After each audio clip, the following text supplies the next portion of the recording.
Hello, నేను మీ C S రావు.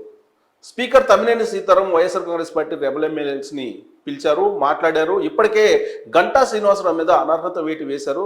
రాబోయేటువంటి రోజుల్లో రాజ్యసభ ఎన్నికలు జరగబోతున్నాయి. ఈ రాజ్యసభ ఎన్నికలకు సంబంధించి వైఎస్ఆర్ కాంగ్రెస్ పార్టీకి సంబంధించినటువంటి రెబల్ ఎమ్మెల్యేలు, అలాగే తెలుగుదేశం పార్టీకి సంబంధించినటువంటి కొంతమంది ఎమ్మెల్యేలు ఉన్నారు. వాళ్ళ మీద కూడా ఆయన చర్యలు తీసుకునేందుకు సిద్ధమయ్యారు. దీనికి సంబంధించిన పూర్తి వివరాలు అందించడానికి విజయవాడ నుంచి మా కరెస్పాండెంట్ శ్రీనివాస్ లైవ్లో సిద్ధంగా ఉన్నారు. Srinivas, good evening.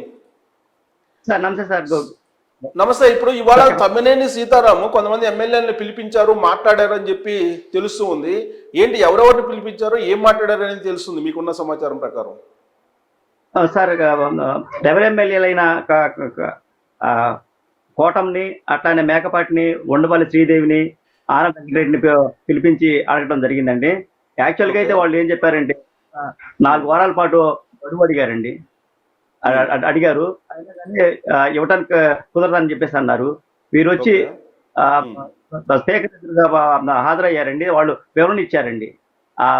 అయినా కానీ ఆ వివరణకి వాళ్ళు సంతృప్తి చెందలేదండి. చీఫ్ విప్ ప్రసాద్ రాజు ఆధారాలు సమర్పించారు. ఇండియన్స్ ఎవిడెన్స్ యాక్ట్ ప్రకారం ఇవి చెల్లవని చెప్పేసి వైసీపీ రెబల్ ఎమ్మెల్యేలు చెప్పేసి అంటున్నారు సార్.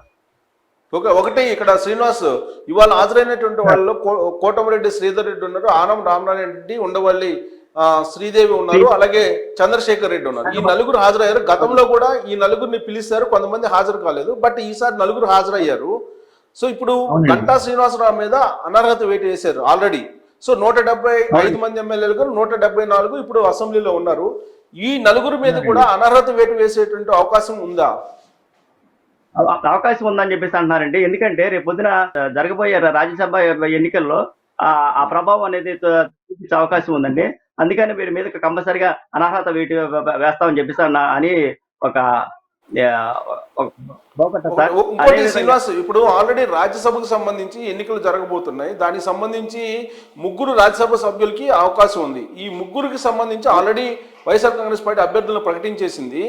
అయితే తెలుగుదేశం పార్టీ పోటీలో పోటీలో లేదు కాబట్టి ఏకగ్రీవంగా వాళ్ళు ఎన్నికయ్యేటువంటి అవకాశం ఉంది. ఇలాంటి సందర్భంలో కూడా ఇప్పుడు ఆ రెబల్ ఎమ్మెల్యే మీద అనర్హత వేటు పడుతుందా? అట్లాంటి ఆలోచన చేస్తున్నారా? కంపల్సరీగా పడే అవకాశం ఉందండి. ఎందుకంటే ఇటువైపు టీడీపీ ఎమ్మెల్యేలు కూడా కొంతమంది రెబల్ ఎమ్మెల్యేలు ఉన్నారు కదండి, వాళ్ళ మీద కూడా వేటు వేసి ఆలోచన ఉంది. కాబట్టి కంపల్సరీగా వేటు వేస్తారని చెప్పేసి ఒక వాదన అయితే వినిపిస్తుంది సార్. సో ఒకటేంటంటే అక్కడ అనర్హత వేటు వేయడానికి కారణం రాజ్యసభ ఎన్నికల్లో కనుక ఒకవేళ తెలుగుదేశం పార్టీ 3వ అభ్యర్థిని కనుక నిలబెడితే అప్పుడు అవసరం ఉండదు. రెబల్ ఎమ్మెల్యేలు ఒకవేళ వైఎస్ఆర్ కాంగ్రెస్ పార్టీ వాళ్ళని తెలుగుదేశం తీసుకుంటుందేమో అనేటువంటి సందేహంతో. కానీ ఇప్పుడు ఒకవేళ అనర్హత వేటు వేస్తే వైసీపీ నుంచి తెలుగుదేశం పార్టీకి వచ్చినటువంటి 4, అలాగే తెలుగుదేశం పార్టీలకు వైఎస్ఆర్ కాంగ్రెస్ పార్టీ నుంచి తెలుగుదేశం పార్టీకి వచ్చిన 4తో పాటు ఇప్పుడు తెలుగుదేశం పార్టీ నుంచి కూడా వైసీపీలోకి వెళ్ళున్నారు. వల్లభనేని వంశీ, వాసుపల్లి గణేష్, మద్దాల గిరి, అలాగే కరణం బలరాం, ఈ 4 కూడా వైఎస్ఆర్ కాంగ్రెస్ పార్టీలో ఉన్నారు. ఈ నలుగురు మొత్తం 8 మంది మీద వేటు వేసే ఛాన్స్ ఉందా? వేటు వేసే ఛాన్స్ ఉందని చెప్పేసి గట్టిగా వినిపిస్తుందండి. ఎందుకు అనవసరంగా ఇది తలనొప్పులనే ఆలోచనతో వాళ్ళు ఉన్నట్టు తెలుసు సార్. ఒకటి నైతికంగా ఒకవేళ వేటు వేస్తే, ఇప్పుడు ఆల్రెడీ గంటా శ్రీనివాసరావు మీద వేటు వేశారు కాబట్టి ఈ 8 మంది కూడా వేటు వేస్తే కనుక నైతికంగా మేము వ్యవహరించామని చెప్పుకునేడానికి అవకాశం ఉంటుంది. ఒకటి. రెండేంటంటే ఇప్పుడు ఆల్రెడీ అక్కడ తమ్మినేని సీతారాం తోటి ఇప్పుడు ఈ 4 ఎమ్మెల్యేలు కూడా హాజరయ్యారు. ఎంతసేపు వాళ్ళతోటి మాట్లాడారు, ఎలాంటి ఇంటరాక్షన్ వాళ్ళ మధ్య జరిగిందని మీకున్న సమాచారం? అంటే దాదాపుగా ఒక గంటన్నర సేపు జరిగినట్టు వినిపిస్తుంది సార్. ఒక పక్కంట వాళ్ళు ఏమంటారంటే కనీసం ఒక 4 వారాలు గడివాడికాము, వాళ్ళు ఇవ్వలేదు, అయినా కానీ మీరు రమ్మంటే మేము మీ చట్టసభల మీద ఉన్న గౌరవంతో మేము వచ్చి మీ దగ్గరికి వచ్చి నిలబడ్డాము, మీరు మా మీద వెయిట్ వేయటం తగదు, మీరు భయపడుతున్నారు మేము అంటే అని చెప్పేసి వాళ్ళు అంటున్నారండి. సో అసెంబ్లీ ఇప్పుడు ఆల్రెడీ ఇంటరాక్షన్ అయిన తర్వాత తమ్మినేని సీతారాం ఏమైనా ఒక ప్రెస్ నోట్ కానీ అలాంటిది ఏమైనా రిలీజ్ చేశారా? ప్రస్తుతానికి ఇంతవరకు అయితే రిలీజ్ చేయలేదండి. ఓకే. ఇప్పుడు ప్రసాద్ రాజు విప్ ఏమంటున్నారు? విప్ నుంచి వచ్చినటువంటి సమాచారం ఏంటి? విప్ కూడా మాట్లాడలేదా మీడియా తోటి? ఆయన కొన్ని ఆధారాలు మాత్రం సమర్పించారని చెప్పి తెలుస్తుంది సార్. ఎలాంటి ఆధారాలు సమర్పించారు? అది ఆధారాలు సమర్పించారని చెప్పేసి అంటే వాళ్ళు ఒక పార్టీలో మామూలుగా కండవ కప్పు ఉన్నది అటువంటివి కానీ ఇచ్చేసినట్టు తెలుసు సార్. అది ఒకటే.